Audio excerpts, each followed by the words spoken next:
Merci d'être venu parce que tu étais à la base de cette icône scénique, première génération. Maintenant, on est déjà à la quatrième génération. Quatrième génération. C'était une voiture pour une famille moderne. Et c'était un ovni sur la route. Les gens regardaient ce véhicule-là. C'était un véhicule original, qui sortait de l'ordinaire, qui n'avait jamais été fait. Donc des grandes surfaces vitrées, le scénic.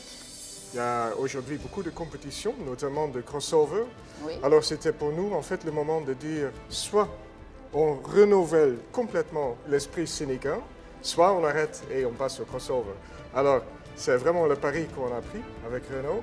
Et c'est un bon moment peut-être de te montrer maintenant le Scénic 4, quatrième génération de cette belle histoire de Renault.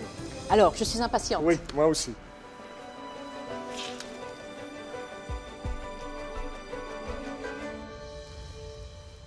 Alors, première impression, quelque chose qui était hérité du premier Scénic, c'était l'habitacle vitré.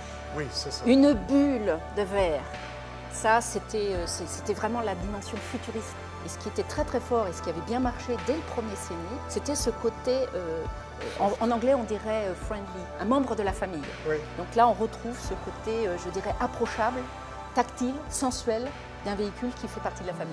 Je pense que tu as touché sur un truc qu'on a vraiment essayé d'aborder. Tu vois, il y a beaucoup de sensualité, beaucoup de shape, beaucoup de réflexion. Oui. En fait, elle est très très très fluide en plus. Et elle est musclée. Oui, parce qu'on a essayé de quand même rendre la voiture plus sexy, plus moderne, aussi une voiture dans laquelle tu veux être vu. Quand le premier Scénic est sorti, il s'exprimait vraiment comme un concept qui était l'habitacle, c'est-à-dire de l'intérieur vers l'extérieur. Mais on n'a pas perdu l'intelligence du concept scénique de base, parce que tu vois, presque 80% de la voiture est dédiée aux passagers. Oui, alors ça c'est ce que je vois directement, c'est les proportions. Proportions extraordinaires. Ce qui joue un grand rôle pour nous, c'est les grands roues. En fait, Et bien placé par rapport à la caisse. dans la coin, et ça donne un empattement très long, ça veut dire qu'il y a beaucoup de place pour les passagers à l'intérieur. Ils sont très confortables, très hautes pour le style et la sécurité. Et enfin, un rêve de designer. Oui, en fait, parce qu'il n'y a que de 20 pouces. Il n'y a pas de 19, il n'y a pas le choix, de 18, pas le choix. Très bien. Donc une architecture complètement optimisée par rapport à ses proportions. Ouais. Alors passons à l'intérieur. Oui, parce que le Scénic, ça se vit de l'intérieur. Ok, alors, allons-y. Qu'est-ce qui a changé? Ça, c'est la fameuse console. C'est le lien entre les parents et les enfants. Mais c'est symbolique, ce lien. Oui, ça a été prévu comme ça au départ. Wow. L'espace intérieur partagé, c'était l'idée qu'il n'y avait plus de définition autre que les espaces de chacun, mais partagés dans un espace commun.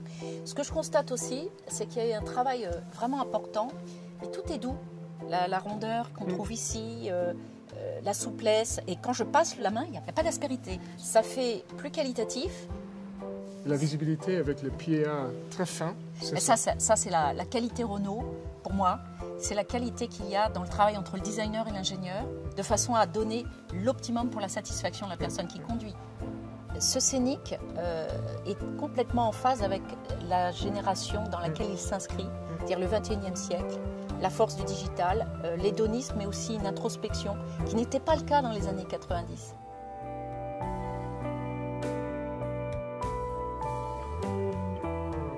En fin de compte, il a grandi, il est mature et il s'assume complètement aujourd'hui. Et moi, je lui souhaite longue vie, j'espère qu'il y en a encore beaucoup d'autres. Oui, je compte sur toi. C'est que le début.